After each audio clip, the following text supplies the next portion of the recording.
Hey, what's going on, everybody, and welcome to another episode of Legacy's Journey, where we talk about creating what outlives you. I'm your host, Cameron Williams, owner of Kinley Consulting, where we focus on strategic financial growth for marketing agencies so that they can live the dream life they deserve and not be a slave to their business. And we do that through accounting, tax, and CFO services. Now, this is season two.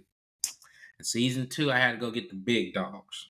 And you meet some people in passing. You may have been at the same conference, but you didn't really get a chance to sit down. So I had to go into the pool and be like, hey, I know somebody that I know is a beast at this. And so I felt like we should bring them on the podcast because they've done some crazy things in a short amount of time. I know a little bit about their story because I've seen them present before. And I think it'll bring a wide variety of great do's, don'ts, watch out fors. So, with all that being said, Adam McChesney is here. Cam, thanks Welcome. for having me on, man. Excited to be here. All right. So, you got to tell the people because, everybody doesn't know how great you are. I know some of these statistics, of course, but tell the people kind of who you are, name of the company, and then walk us through a little bit of your journey, and then we'll start going into the specifics and details. Yeah, absolutely. So my name is Adam McChesney. I'm here in St. Louis, Missouri with my family, my wife, Delaney, our 8-month-old now, Murphy, and our dog, Georgie, born and raised here. I am the CEO at Builders of Authority. So Builders of Authority is group, mastermind, and one-to-one coaching and consulting for business owners and entrepreneurs looking to become the authority in their industry with personal branding and organic social media content. And the way in which I got there is over the last 6 years, I've ran multiple agencies, from my own small agency to being a franchise of Height to being a partner at all of Height. Up until recently, I have focused on growing those agencies and selling multi-million dollars a year in agency work on the back of my personal brand.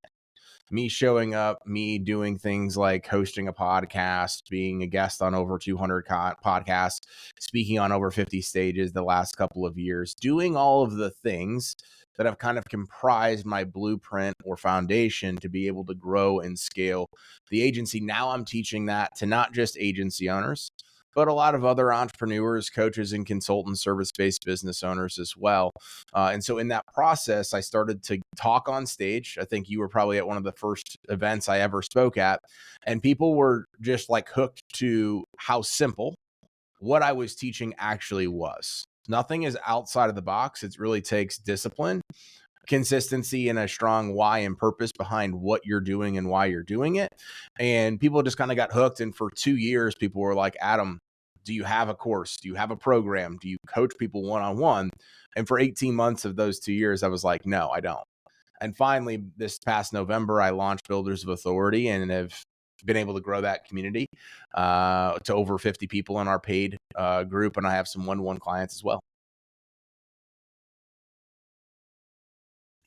All right, y'all. So you see it's a ton in there. So we got $1 million agencies, speaking, podcasts. Now we're doing branding. So we're going to try to break this down because I think all four of those things are things that are currently not only hot button topics or words, but like things that people are actually aiming for. So let's start with the obvious. Let's go back to the agency space because, again, I know I'm cheating y'all because I've heard the presentation. But even before the agency, you were in sales. And one of the common things we've seen is that a lot of people who were in sales before just so happen to magically do really good when building this agency. So tell us a little bit of that experience and how it helped you in your building of the agency. Yeah, absolutely. So before I went full-time in the agency world, I spent 5 years in medical device sales. So first year and a half of those 5 years, I worked for a very small company here in St. Louis, and my territory was on the East Coast. So I was traveling literally over like 75% of the year on plane, in hotel room, going and knocking a bunch of doors in order to grow and scale our business. And so at least my book of business, right? And I was very successful at doing that, but it was like we were the small guy in a large ocean of people, right? So I didn't necessarily have the brand recognition. I was a new rep, so I had to literally go like grunt my way to growing that territory, which I did do. And then for 3.5 years, I was at a company called ResMed. So if anybody's familiar with CPAP equipment, masks, things like that, ResMed is like the player in the market. And there's only one other competitor on devices and only two other competitors on masks. So people, regardless, knew who ResMed was. They didn't necessarily know me, but they didn't necessarily need to know me in order to continue to buy ResMed product. I had to get good at solution selling and relationship building and upselling and cross-selling and just more so account management. And so I grew that territory up to $25 million before I left back in 2020. And I got into digital marketing with Rank and Rent digital marketing back in 2018. So I built 200 websites myself from 2018 to 2020. Built those websites, launched Google business profiles, and then ranked them and started to sell some of those leads. And so I share all of that to let people know that I do have the sales background both from a high brand company as well as somebody at a company that nobody really knew who it was. Then I built 200 websites before I ever really started making money on them.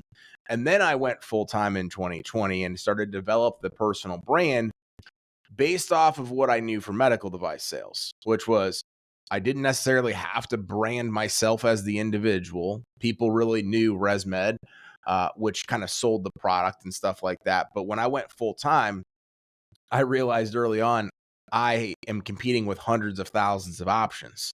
So I need to stick out from the crowd. And the way I can stick out from the crowd is Adam McChesney, not necessarily what my agency is or isn't. And so I really just kind of dove into that. But what has made me like honestly a lot of money in the digital marketing space and why I've grown so quickly, because I still get tagged all over social media for digital marketing stuff, in addition to personal branding, because people still think I run the agency, is that I know so much of the technical side that I'm so lethal when I'm on a sales call or when I was on a sales call in the agency space, because I know SEO better than most people that are like SEO managers at agencies.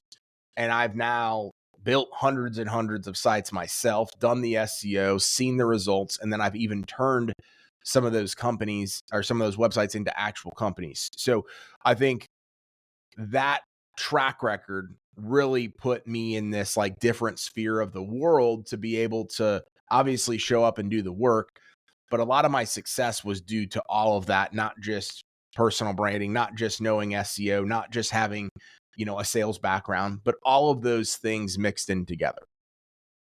Which makes sense. So, and I think, and maybe you can speak into this because a lot of people are like, oh, when you're the owner, you should do this, you should know this. But I tell people all the time, it's a process. Like there's a journey. You can't just, I mean, I guess unless you have seed money, like from some big investor, but you can't just come in and I'm the manager and I just tell everybody what to do. You're going to be in the fulfillment.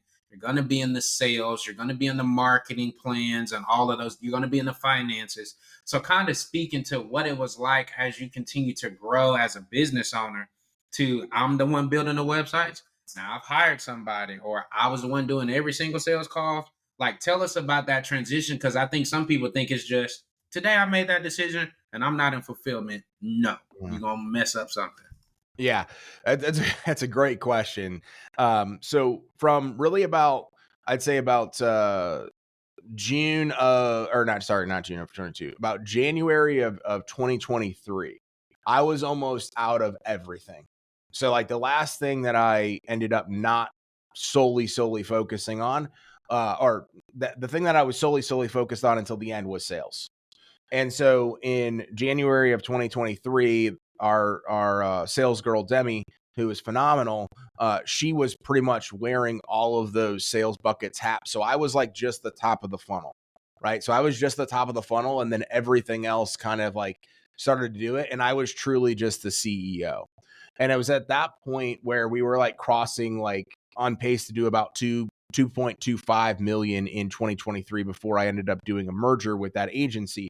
But what I look back on is I would try to get out because obviously I joined masterminds and business groups and things like that. I was so focused on becoming the CEO and and getting my hands off of everything, that it actually became a deterrent to like me as the agency owner, because I tried to get out of all these different boxes too quick.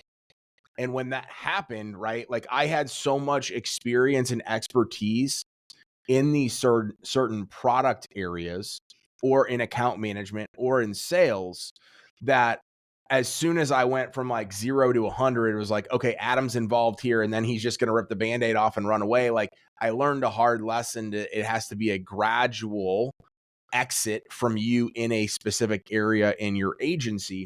And we obviously had like a little bit of a unique dynamic because we were a part of a franchise. So it's like some things didn't necessarily fall under what we were supposed to be doing, but I just would always, I knew where everything needed to be and where everything needed to go.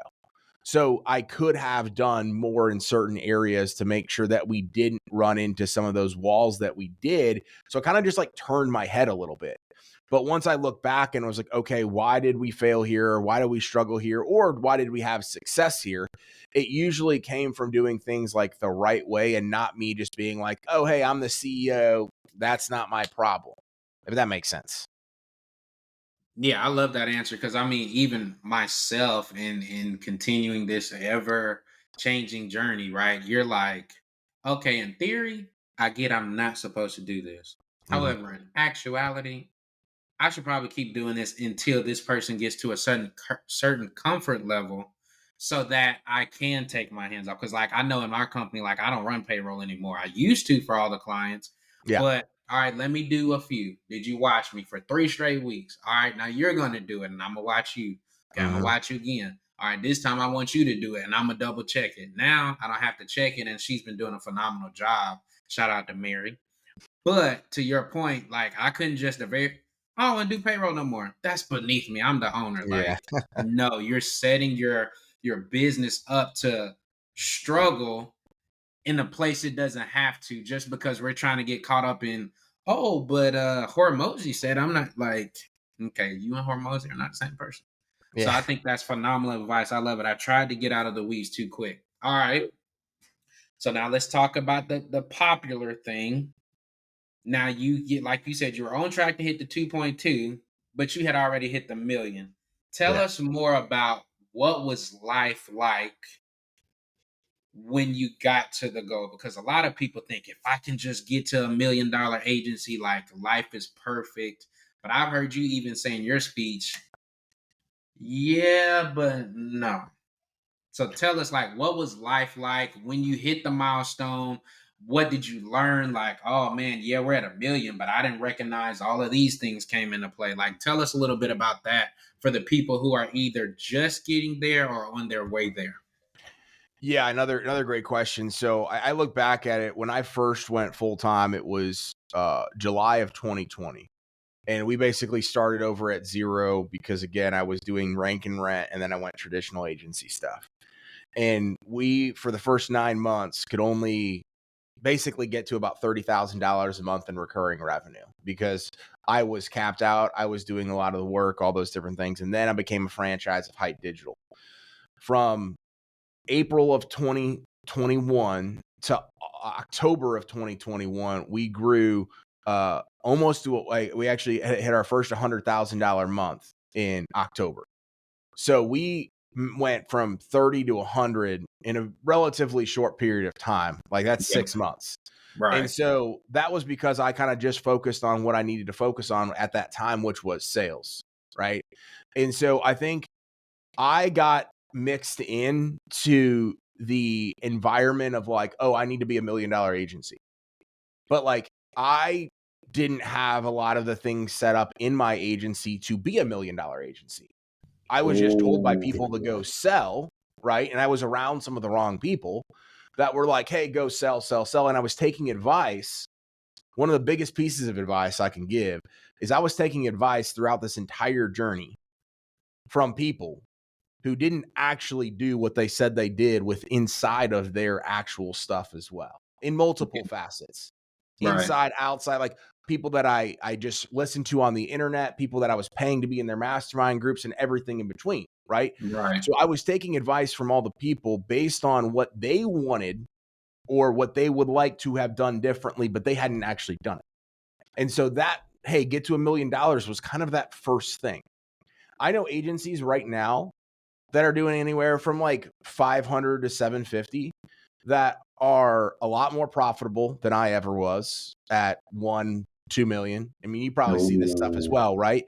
Yes. But again, they get around some of the wrong people, they get some of the wrong advice, and then they start chasing things that aren't real. So when I hit that first $1 million, or when I at least hit that first month of like, oh my gosh, we did 100K, because that's kind of what I was aiming for first.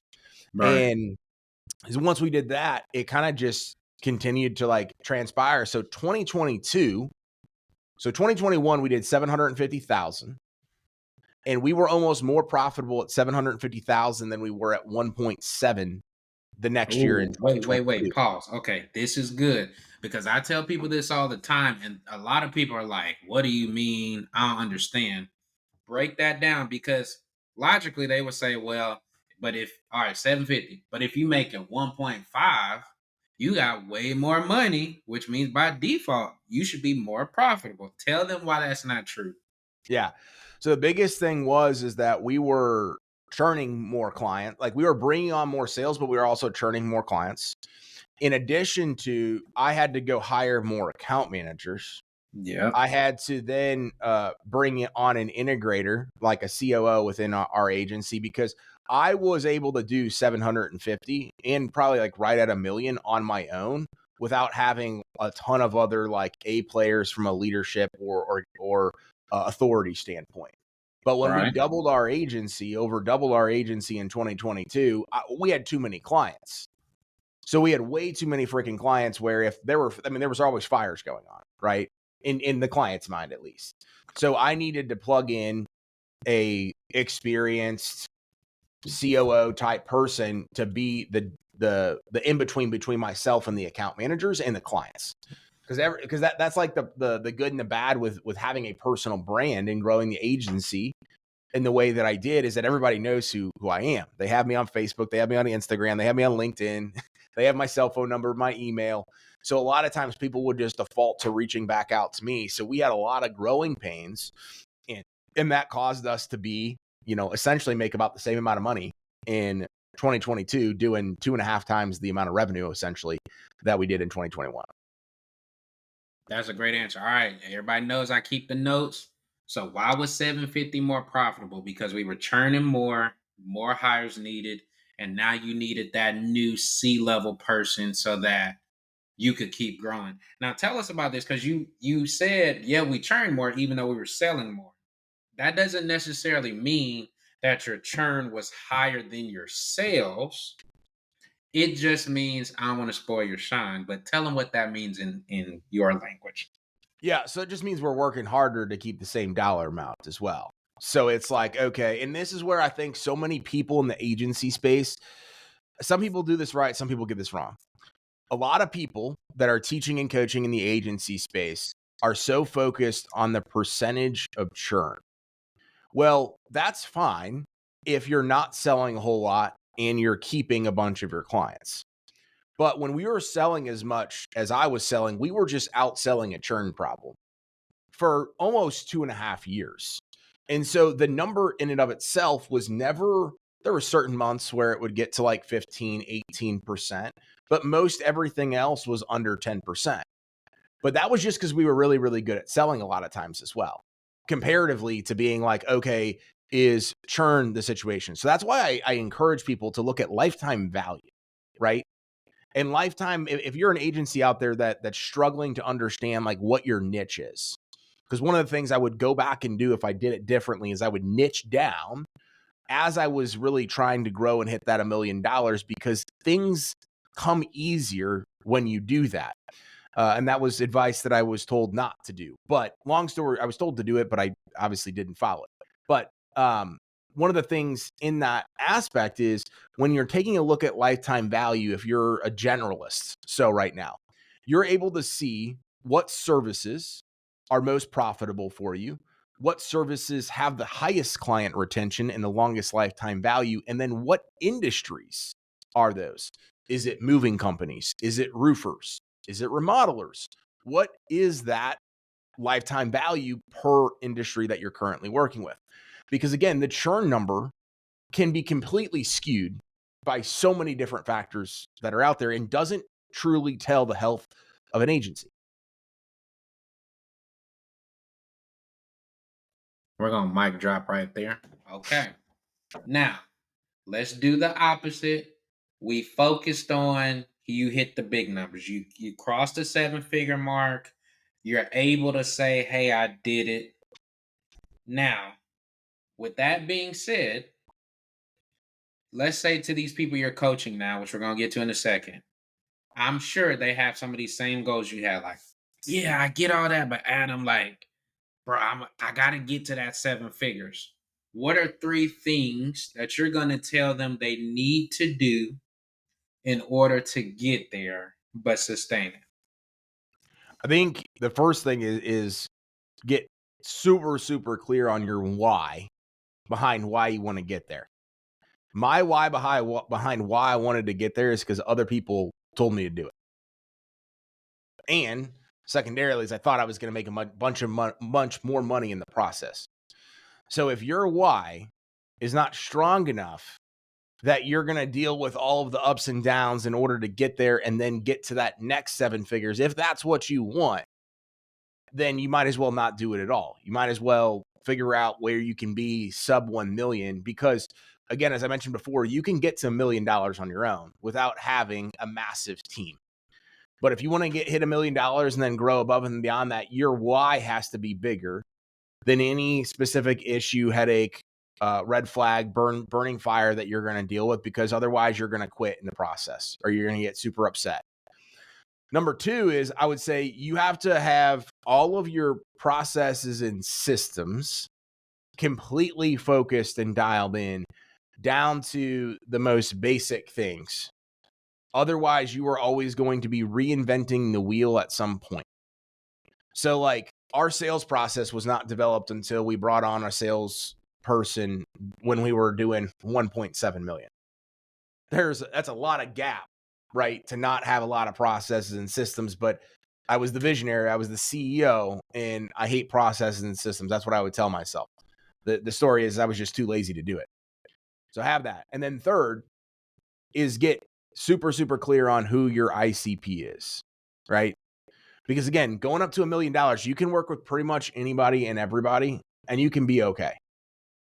But when you go past $1 million and you try to get to 2 million and beyond, it's really difficult if you don't know, hey, here's who our ICP is, here's how we serve them, here's how we onboard them, here's how we consult them, here's how we truly be a partner.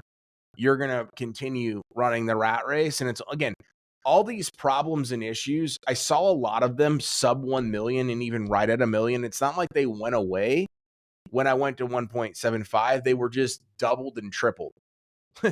And they were that much more, like there was that much more at stake because I couldn't solve everything on my own. I just want to let that sit, because to even, as we were saying in the church world, bear witness to what he just said. Like, even right now with our firm, we're kind of restructuring things for the exact same reason. Because to your point, and we are niched down, but to your point, like, okay, I don't want that much variability. The way we do it is, I'm saying we need to do it this way because it's going to lead to a specific result, or we need to have these touch points in place because 6 years of history shows if we don't do A and B, it doesn't matter that C is perfect. We didn't do A and B. So I think this is super crucial. And I love how you said the part about being a visionary and how we'll kind of like, yeah, but I hate systems and process. Like, going back to where you originally started, you got to be able to still do it though. Like, I literally just spent the past 2 or 3 weeks just doing SOPs. And Yeah. I'm like, this is crazy. Because there's so many things that you don't even know that you just intrinsically, I just always talk to him. I don't know. I just talk to him. Yeah. But if, to your point, you're trying to work your way out, at least to some degree, like, what things that will be natural for you may not be natural for your person who's a genius on the SEO side, but they don't know how to talk to people. Or Mm. like your sales guy is great at talking, but he doesn't know any other products or the stuff. Like, You have to have those different things there. Yeah. So I hope y'all really got what he said. Let me recap it. 3 ways to hit a million. Clarity on your why. If it's not strong enough, you may as well figure out something else. Don't do it just because somebody said it or you're in their programs or whatever. You need to do it because that's something that you really want and tied to a why. Processes and systems focused and dialed in. Otherwise, you'll just keep making up new ways to do it and it won't be consistency. And being super clear on who you are targeting with marketing, sales, etc. All right. Now let's transition. So we've had the agency, we've done it at a high level.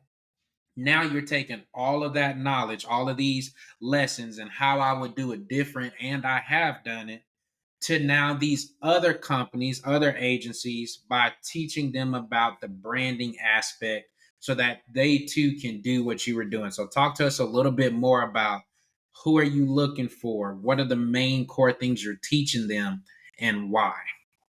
Yeah, so I think the biggest aha moment for me was, again, when I gave that first talk almost 2 years ago, a little over 2 years ago in March of 2022, is I got up on stage, I shared all the different strategies. I basically just shared, hey, here's what I'm doing in my life. And people were like, wow, this is simple and clearly it works. And it's a culmination of so many different things. And again, right after that, people were like, hey, do you have a course? Do you have a program? Do you have all these other things? And I was like, this is the first time I'm speaking on stage. I'm kind of a little bit overwhelmed that, like, I knew it would be good, but I just didn't know so many people were going to be like fascinated by me telling you to post twice a day on social media. Like, that's, for me, it was just like second nature to me because I've been doing it for almost 2 years, that it was, again, just crazy to me. So the next couple of years kind of to go, started to go. Again, I spoke at over 50 stages, like in person, not to mention the podcast and then the virtual events. And then finally in November of 2023. So at that point, I went from franchise agency owner to VP of growth in an agency.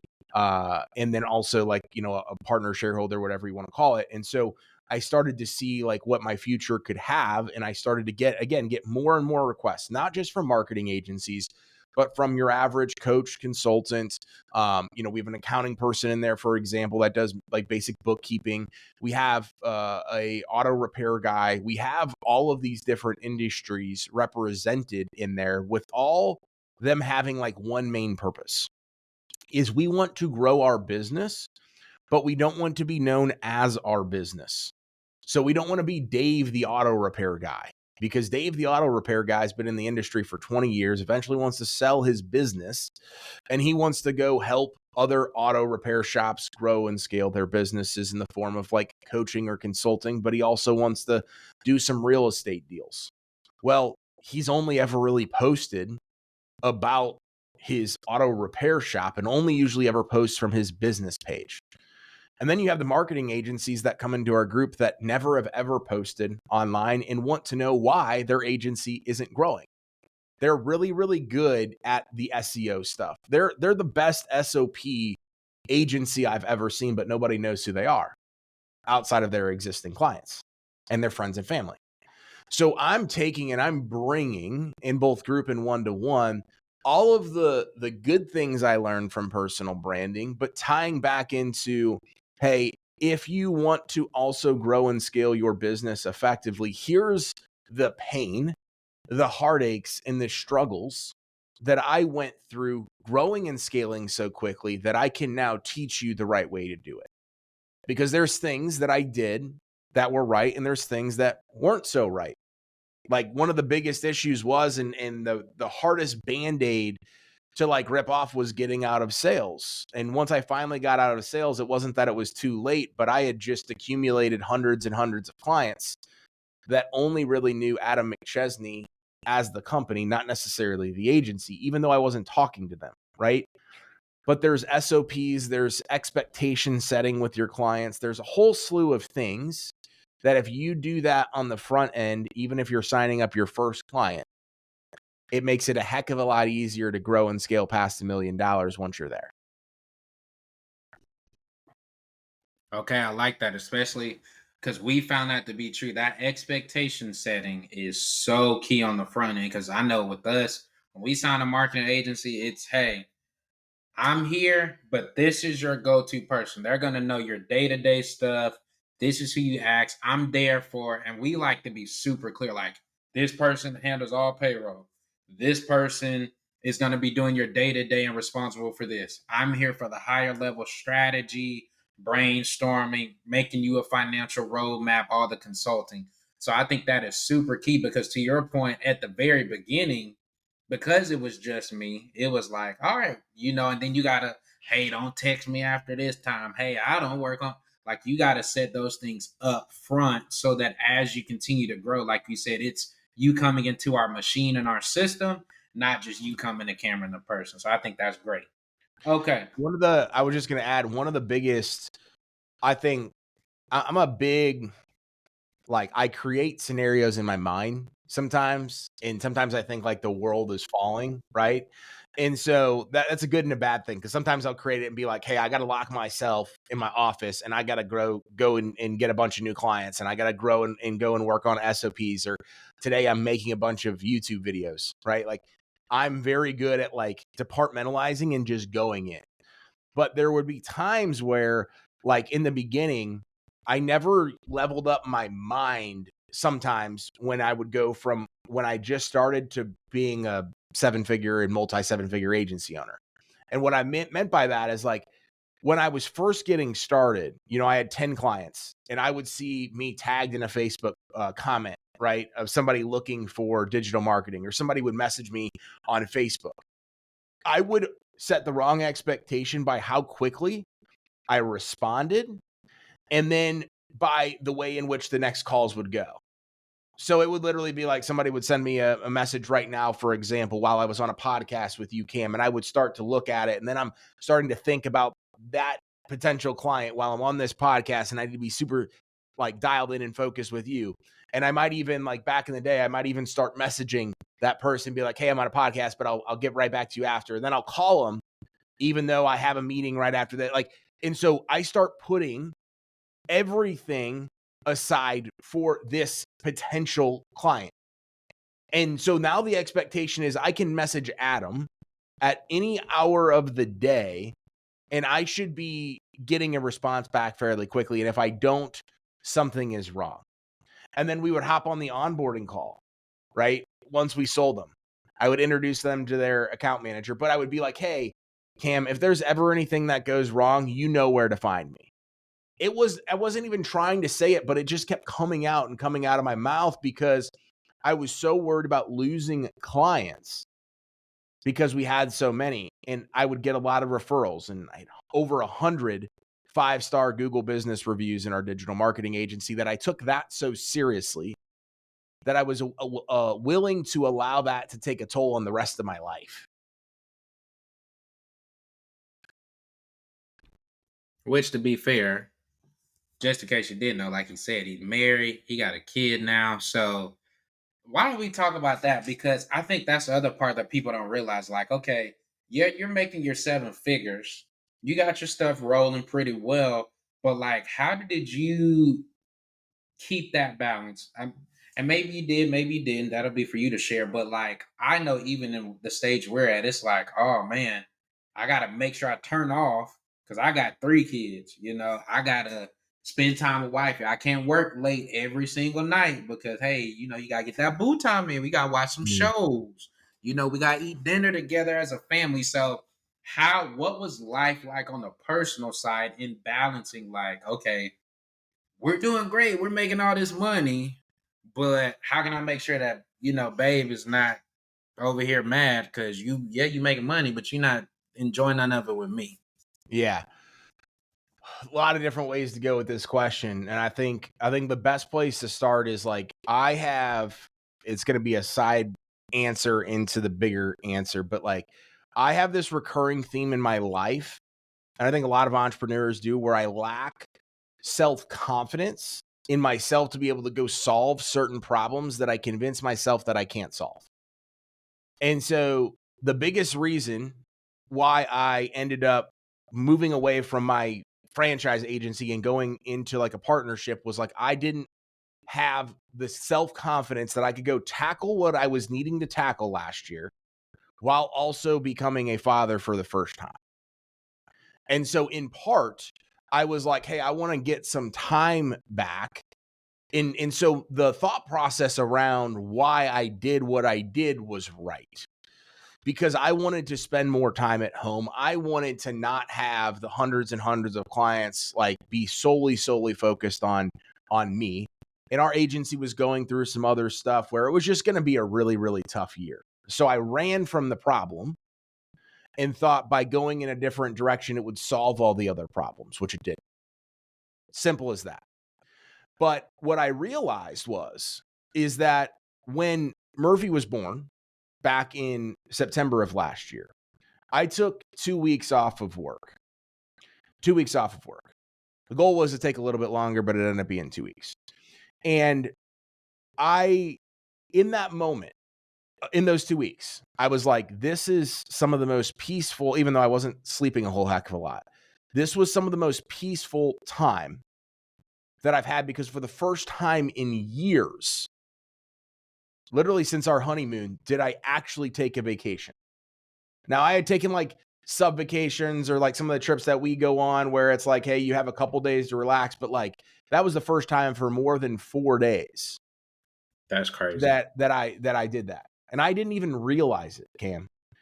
But I came back. And again, the whole reason was to have me in my lane in the business and then work myself out of all of the other chaos that I was having my hands in.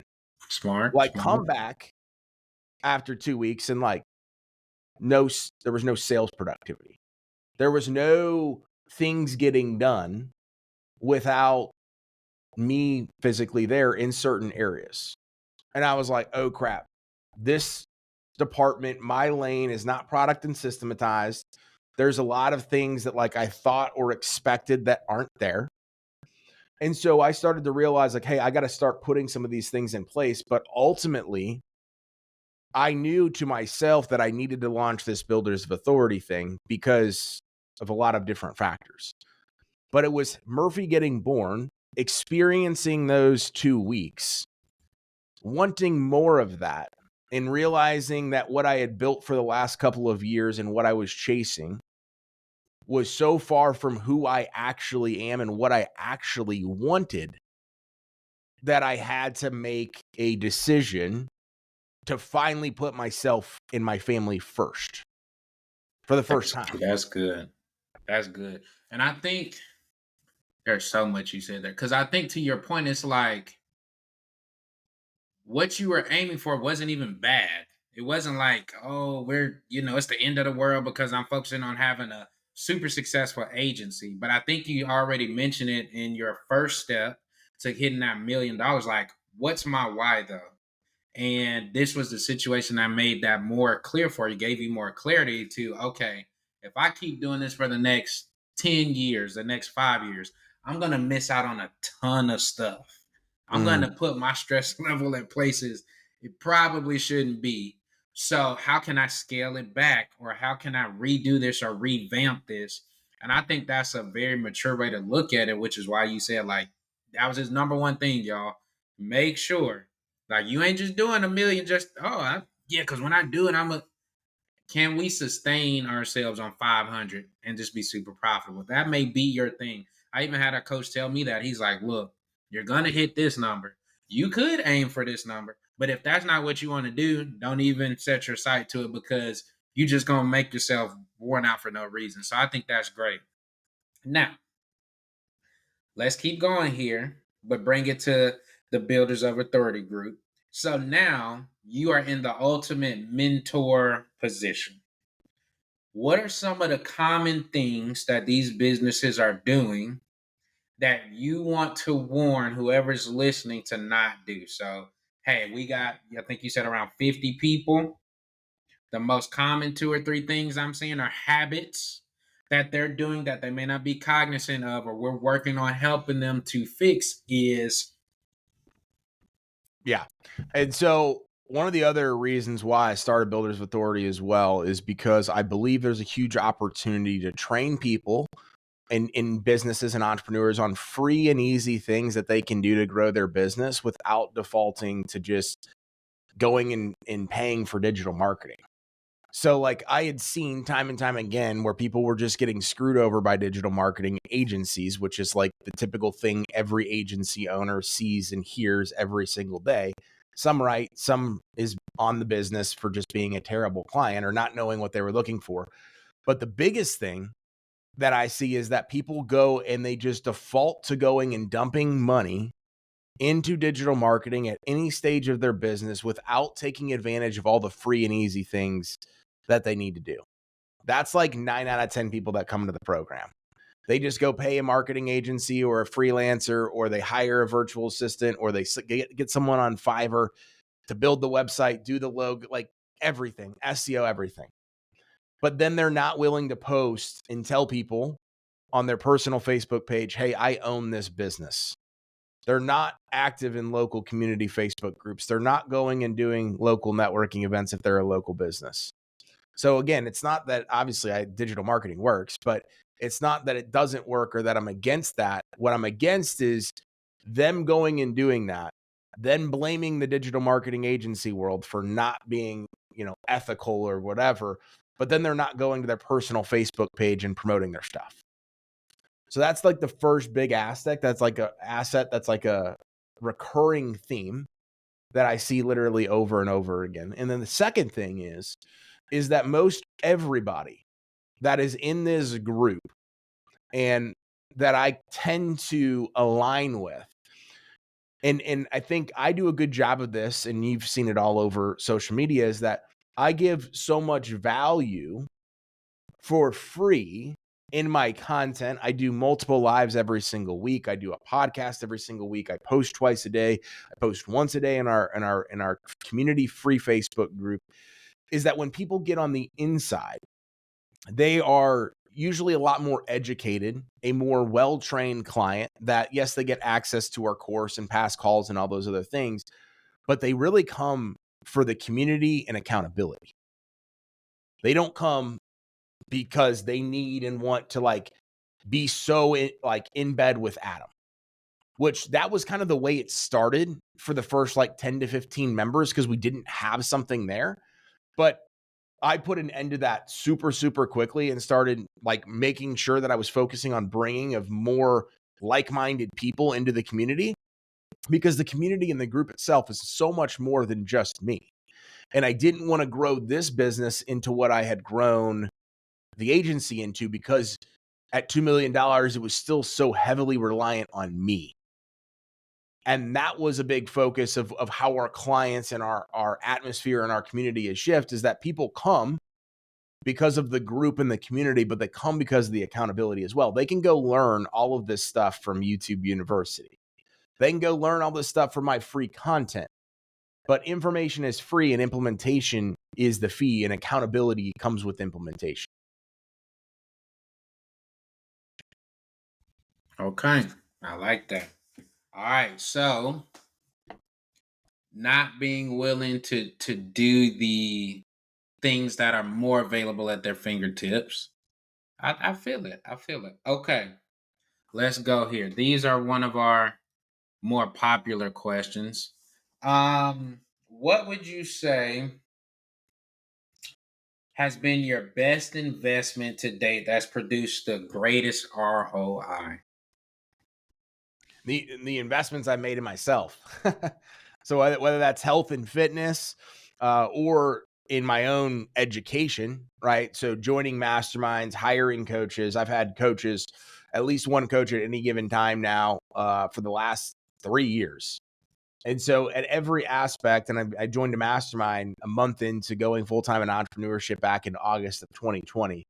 And so being able and willing to put yourself in a position to go spend money to condense time is one of the biggest assets, one of the biggest superpowers that I've quote unquote had over the last couple of years. Because I knew, at least in my personal opinion, I felt like I was late to the game in certain instances of being 28, going on 29, going into entrepreneurship, and thinking that I needed to condense time, because I've always been that person where I don't love paying for things, but I'm willing to go pay for those things if I know I can either condense time or get a return on investment. So that was like a big aspect for me, and something that over the last couple of years, I've just continued to do time and time again, understanding that it's usually infinite return on investment. It's investment in relationships, right? In knowledge, in things that I would have just never gotten if I didn't take action and spend the money. Okay. If you could get in a time machine and you had 30 seconds and you know everything you know, like right now to the second, but you got to go back to high school you or college you, what would you go back and tell them? I tell them two things. Always do your due diligence, bigger and better and more beyond than you think might be like the status quo of doing that. And second, quit taking advice from people that have either never done what they're giving you advice on, which kind of goes also into the due diligence part, because sometimes you think you're getting advice from someone that says that they've done something and then you actually realize that they haven't. And or three, don't take advice from someone who you wouldn't trade places with. So you see their life, you know the good, the bad, the ugly, the indifferent. Don't be taking advice from someone that might have the money or the accolades or whatever, but then their family life or their health and fitness or all these other things is not what you would want in your own life. That's strong right there. Okay. What has being a business owner taught you about Adam the person? I'm capable of a lot more than I give myself credit for, which kind of goes into one of the lessons that I talked about earlier, which is a lack of self-confidence. I go on these up and down like roller coasters of like, Adam, you're awesome, to Adam, you suck. Like, so a lot of it is like, this negative self-talk and things like that. But I think like if I had to look at the last like almost 4 years now of doing this full time, at least, I'm capable of a lot more than I would have ever thought. I hit $1 million quicker than I ever thought. I'm where I'm at quicker than I ever thought. Like right now, today, Builders of Authority is growing quicker than I would have ever thought. And so I sometimes downplay what is possible for myself based on that lack of self-confidence. Have you seen some of your people you're coaching have that same struggle? Yes, I would say like I do a really good job of masking it.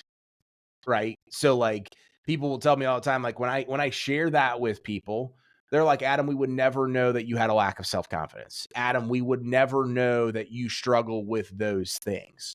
I do a really, really good job of trying to be present, focused in the moment, right? Of like, hey, I'm going to tackle this as if it's the only hour that I have today, like this podcast specifically, right?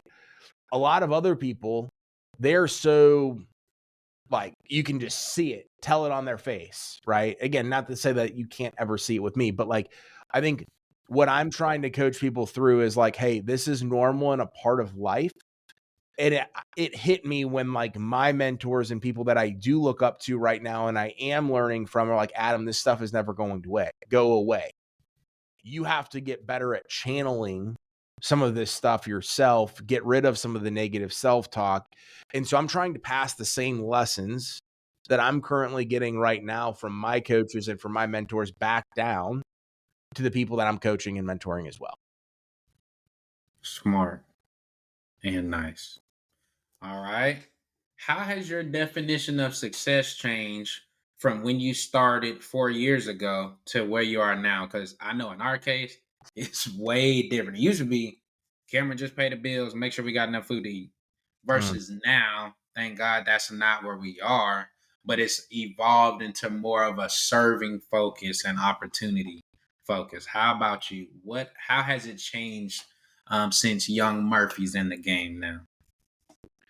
I think I feel success when at the end of a really, really long day, I've done what everything that was on my calendar. I did my morning routine. I did all of that stuff. We're still in business, but I was able to spend time with my family and then put my head on the pillow. And when you're like really, really tired, but it's a good tired. You're like, man, I crushed today. I did all of those things. For me, that's what success is, because for months, and I didn't even realize it recently, like I was struggling to go to sleep. Not that like anything was getting done wrong, but it was like, man, you are out of alignment with your core values and who you say you are. And it causes stress, anxiety, a lack of sleep.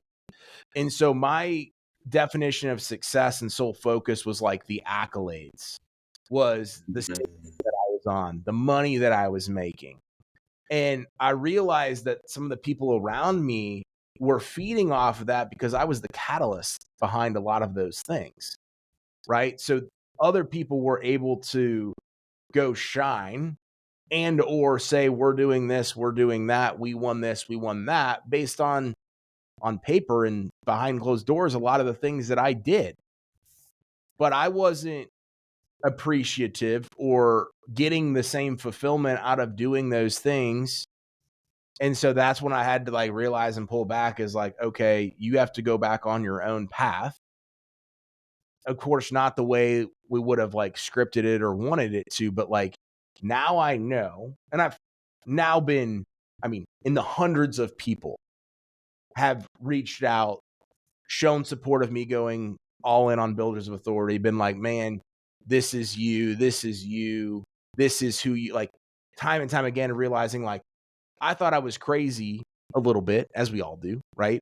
But then you start to realize, like, when you do the right thing, people start coming back into your life or in your life, and you're like, they're like validating or revalidating the decision that you made based on them having a similar experience or them knowing, you know, what's going on, right? And so I think for me, it's like that whole sequence of knowing what you don't want based off of what you thought you wanted, and then realizing and coming back down to reality of like, nothing I talked about there was money related in terms of my successful day.